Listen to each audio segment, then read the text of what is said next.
የቻይና እና የአፍሪካ አቃቢ ሕግ ትብብር ፎረም በቻይና ከተማ እየተካሄደ እንደሆነ ተነግሯል።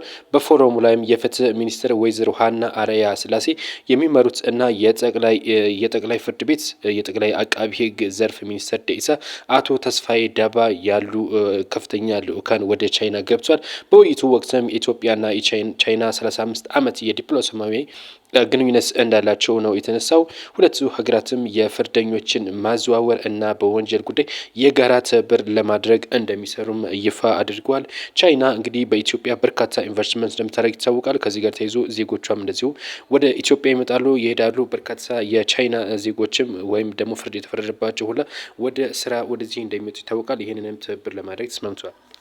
በቀጣይ መረጃ የምንመለከተው 43 የኦነግ ሸኔ አባላት መገደላቸው ተነግሯል። በድሬዳዋ ሶማሊያ ክልል ምስራቅ ሀረርጌ ሲንቀሳቀሱ የነበሩ 43 የኦነግ ሸኔ አባላት መገደላቸው ይፋ ሆኗል። የምስራቅ ኢትዮጵያ ጥምር የጸጥታ ኃይል እስከ መስከረም 19 እንግዲህ ከመስከረም 19 ጀምሮ ባካሄደው ኦፕሬሽን ነው እነዚህ የተገደሉት ሲል ይፋ አድርጓል። 43 ተገድሏል ብሏል። የጥምር ጦሩ አዛዥ ጥቅምት 17 በሰጡት ማብራሪያ በርካታ የኦነግ ሸኔ አባላት መገደላቸውን የገለጸው በቡድኑ እንግዲህ ከፍተኛ እርምጃ ተወስዶበታል ነው ያሉት።